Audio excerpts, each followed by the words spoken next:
Grand spécialiste du Sahara du XXe siècle. Oh que oui, c'est une belle histoire que je vais vous raconter aujourd'hui. Théodore Monod est multicasquette, hein.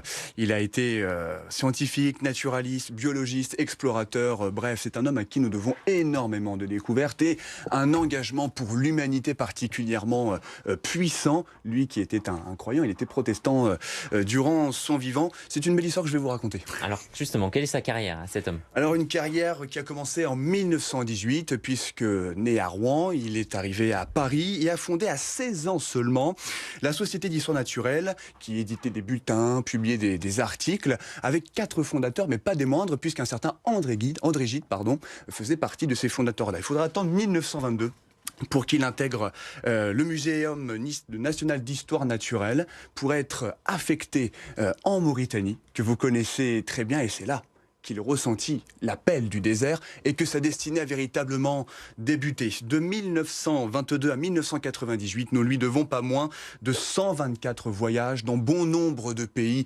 africains tels que la Mauritanie, qui était son pays de cœur. Nous devons également au Mali pour trouver une météorite. C'était son sacerdoce de trouver une météorite.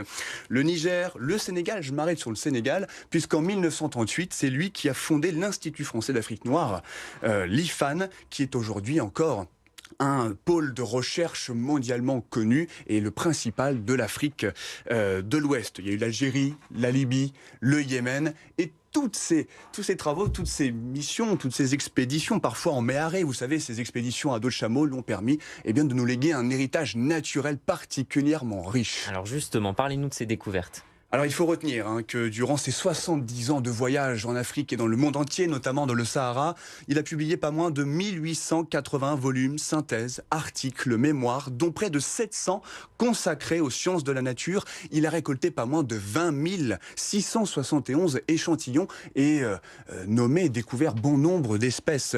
Je vais vous citer 2 types d'espèces. D'abord, en biologie marine, nous lui devons la découverte, je ne suis pas scientifique donc je prends mes notes pour le coup, de la Gnatophyllum elegans monodi, c'est une crevette portant son nom. Il y a également eu le Calapa monodi, un crabe qui a été découvert dans l'Atlantique tropical. Et enfin le Aegla monodi, un crustacé d'eau douce. À chaque fois vous remarquerez qu'il y a le suffixe monodi. En réalité, en latin, ça renvoie à son nom, Théodore Monod, et donc c'est un hommage rendu à ce Normand. D'autres découvertes, et je ne serai pas très long, cher Bastien, la plus importante est celle dans le Sahara, avec bon nombre d'espèces florales, animales qui ont été découvertes, mais la plus importante, sa grande découverte, c'est la Gentianacée, la Monodiella flexua, qui a été trouvée dans le mont Tibesti, au Tchad. Ah oui, c'est technique. Hein. On renvoie à des traits très pointus. Et enfin, 2 autres espèces pour terminer. Toujours dans le Sahara. Il a également trouvé le Gerbillus monodi, qui est un petit rongeur. Et enfin, pour terminer, le Monodiella, un genre de crustacé qui a été créé à son hommage. Mais son héritage, lui qui est décédé en 2000, à 98 ans, vit encore avec des institutions existantes. Oui, c'est un héritage un peu universel aujourd'hui. Totalement, puisque bon nombre de lycéens internationaux français portent son nom, mais pas qu'en Afrique, également aux Émirats Arabes Unis. Il y a le lycée international français Théodore Monod.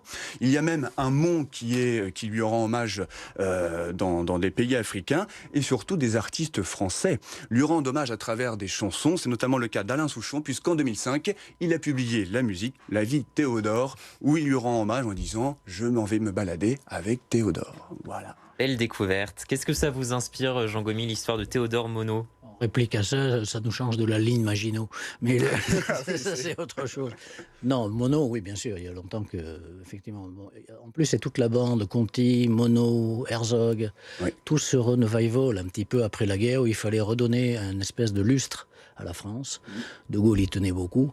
Et il y a eu des personnages formidables. C'est pas tant le nom qui compte, c'est qu'est-ce qu'ils ont transmis ou qu'est-ce qu'ils ont fait épanouir.